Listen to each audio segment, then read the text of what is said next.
welcome to Lulua TV. Kiri, it's your boy Egbara Spoken MC and I'm chilling with Lulua TV. Yo, this is GA Swagger, senior woman rapper. Catch me live for the Lulua TV. Thank you, Lulua TV. Thank you. I'm so happy to be with the Lulua TV. This is your own boy LP Shadiman, the King Kong himself, live on Lulua TV. Yo, this is your lady Fifi Happy.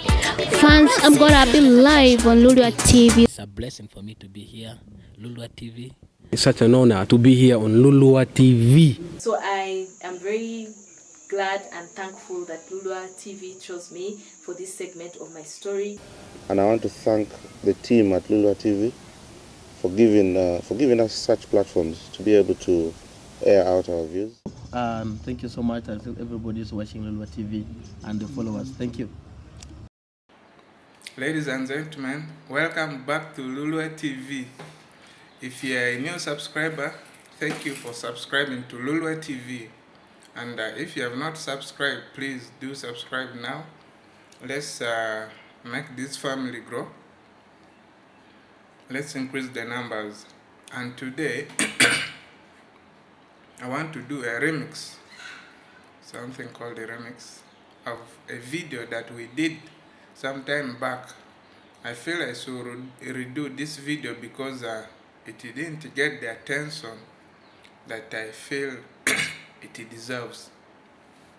This is a video about one of the biggest entrepreneurs from West Nile, and she's a female. She's an inspiration to the youth, to the girl child, and I feel this video deserves much more attention that it got. That's why I want to redo this video. Right from being a farmer, let me say slave farmer, she now owns a multi-million hotel in Arua, one of the most luxurious hotels in Arua. And I am talking about... My name is Anguyo. I'm a mother, a wife, 36 years of age.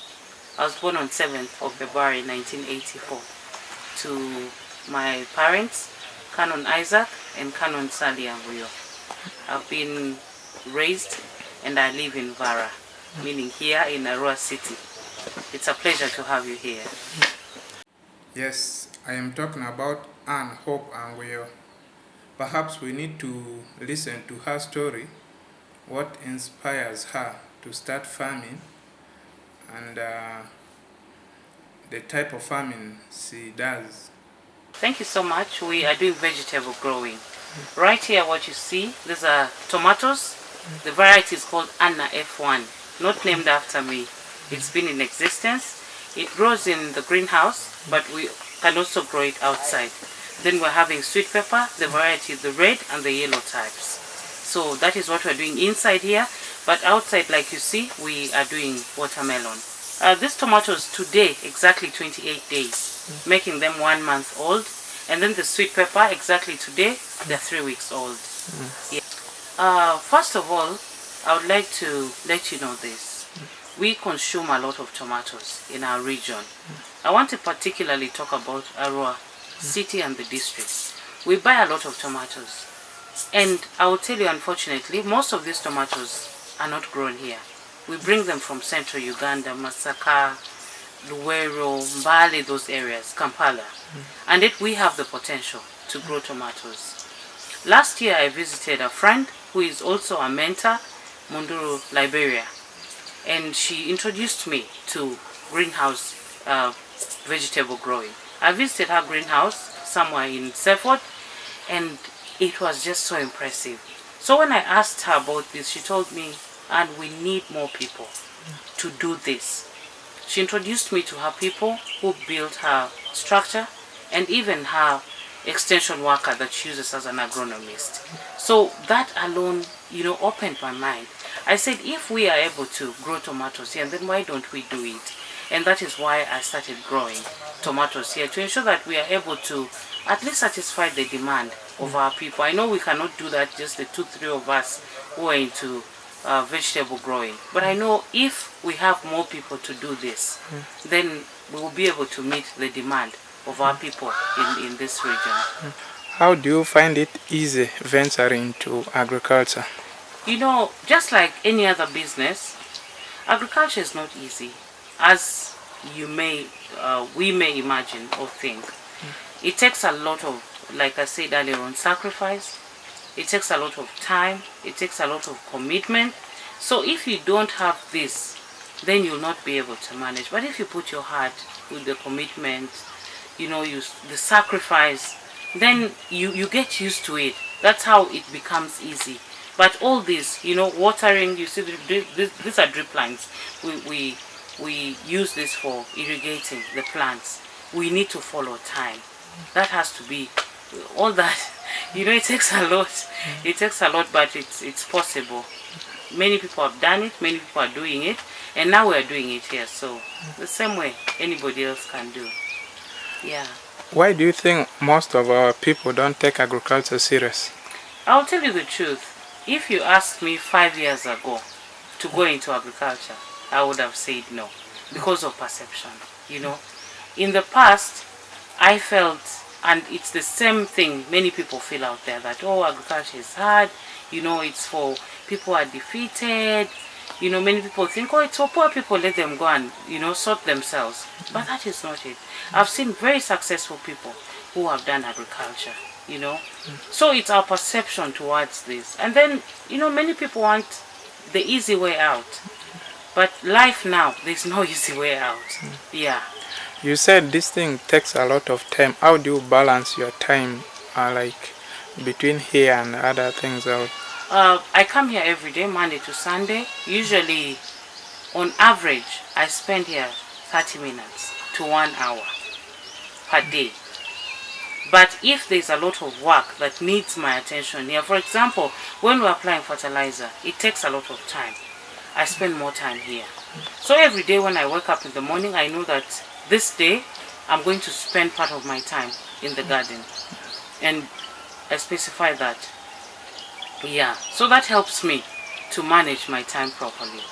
Yeah, but at times even I spend here the whole day, depending on the activity that we're carrying out. Soon we're going to start mulching or watermelon. I can't come for 30 minutes and disappear.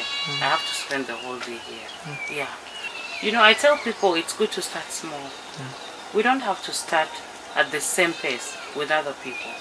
There are people that I've met in Kampala who have started with 3, 4, 5 because they had capacity. But I'll give you my example. I said, no, let me start with this, 1.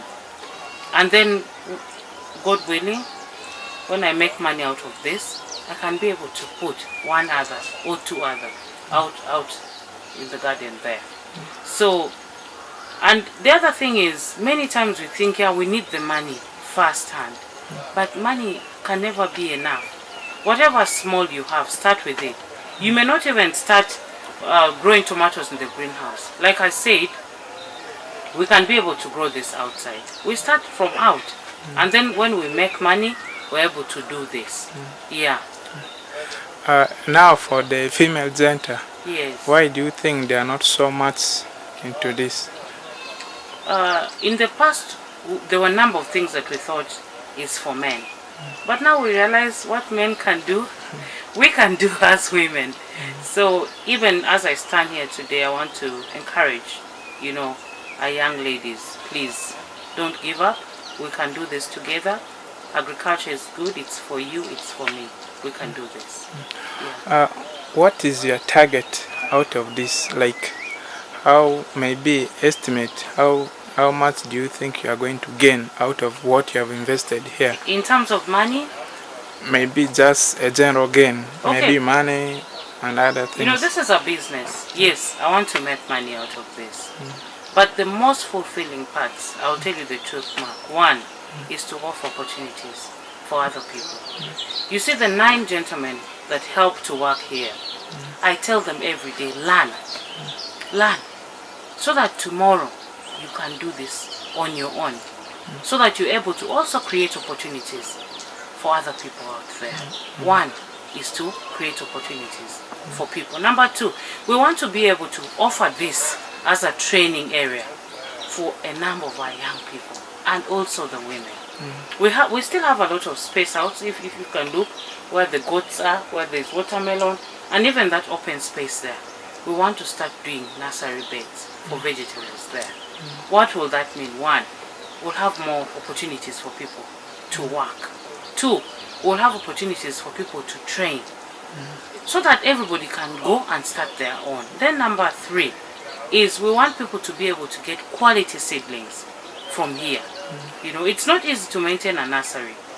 So at times we go to town, we are buying spinach, pepper, green pepper, sweet pepper, tomatoes. We don't even know the variety that these people are selling on the streets.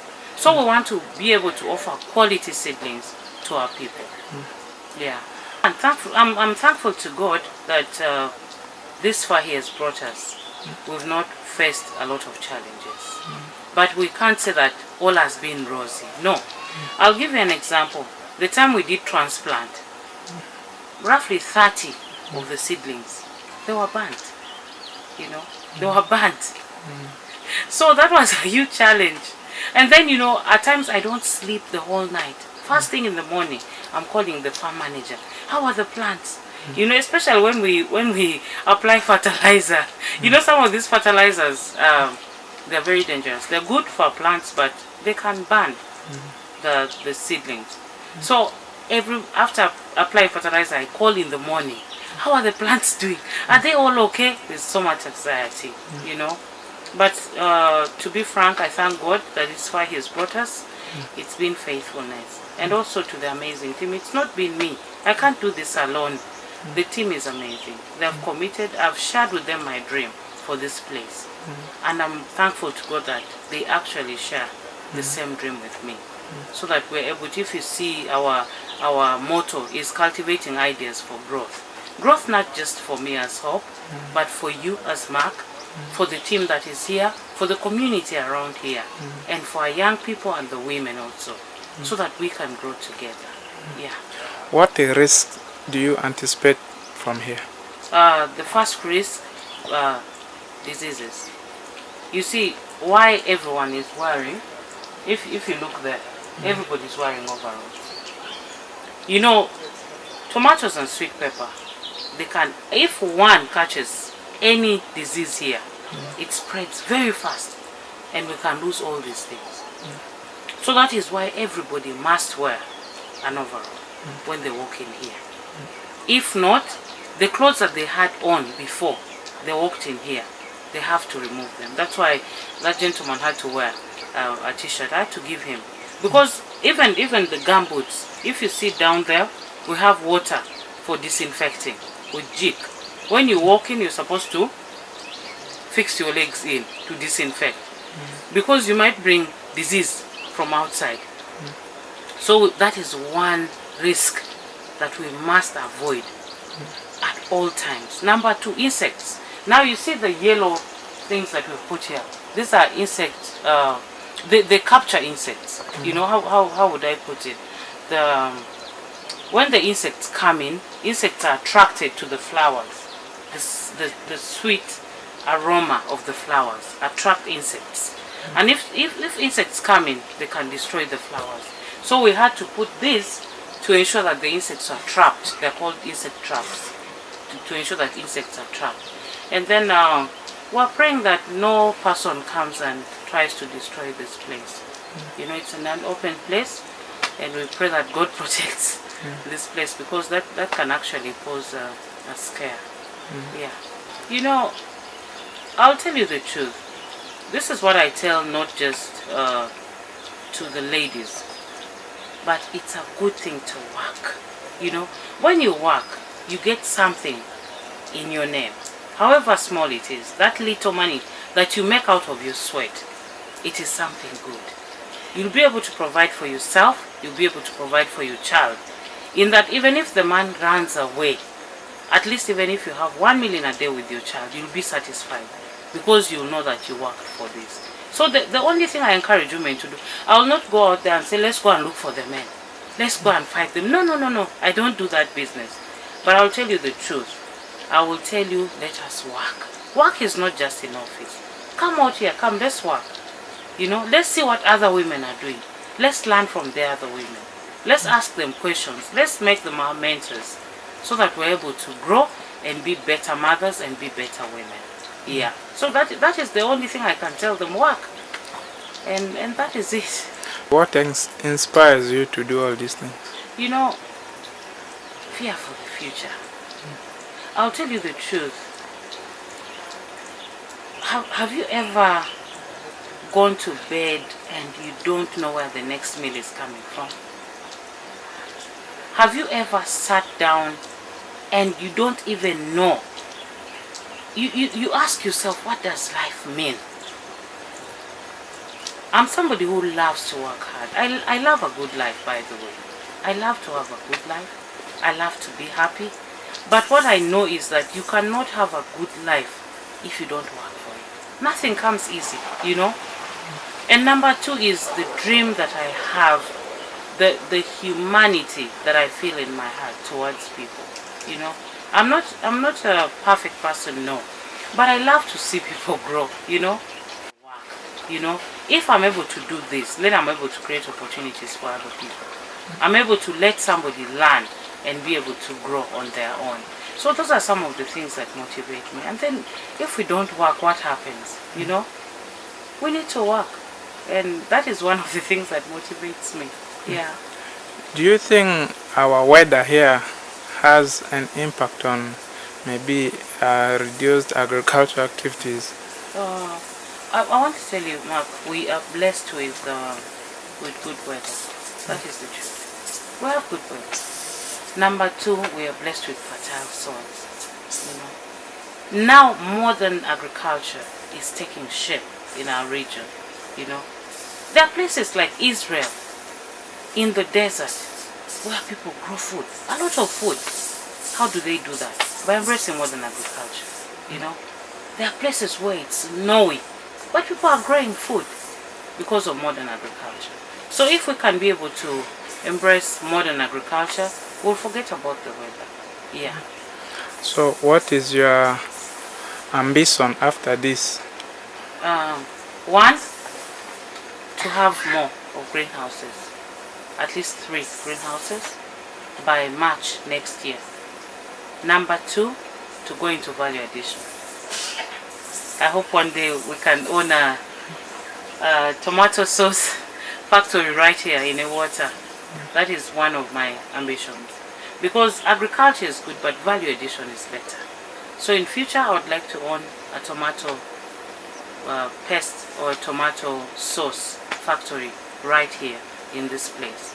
So it's my prayer that God blesses my dream, and I also work hard, extra hard with the team here to achieve that dream. And then number two, to be able to go into export, especially of the sweet pepper. You know, I was telling somebody 2 days ago, I said if we had 10 to 20 people here, just in Arua alone, growing sweet pepper, and we came together and formed an export company, don't you think we'd be able to export sweet pepper from Arua? Sweet pepper from Arua City. So that is my dream.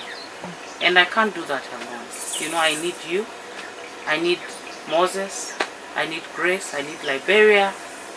I need Parks, Biamukama, Aikoro, name it. I need 20 other people, and we're good to go. Yeah, so that is my dream. You didn't study agriculture. How comes you can do this thing professionally? One, I have mentors. I'll be happy to mention them here. Liberia Munduro is my mentor in agriculture. Honorable Lilian Obiale, she's one of my biggest mentors. Mr. Park Sakari is one of my mentors. And then Patrick from Maracha is one of my mentors. And my friend and personal friend, Lilian Aikoro. I love to learn from people. I love to learn from people who are better than me, you know. When I see somebody doing something good, I ask them, how do you do this? What are the challenges? What are the benefits? That helps me a lot. Number two, I love to read. You know, when you read, it opens up your mind to to learn new things. You keep yourself updated. And those are some of the things that have helped me. I didn't study agriculture. I didn't even like to do agriculture, but along the way, this is where I am now. And I will tell you the truth, Mark, I love what I'm doing. I do it passionately. I wake up in the morning and I know that is where I'm going. I love it. And I want to learn more. I feel motivated to start farming. Well, I believe you have been inspired through her story, and one thing that I've not shown you, she has become big. I think she has achieved her dreams.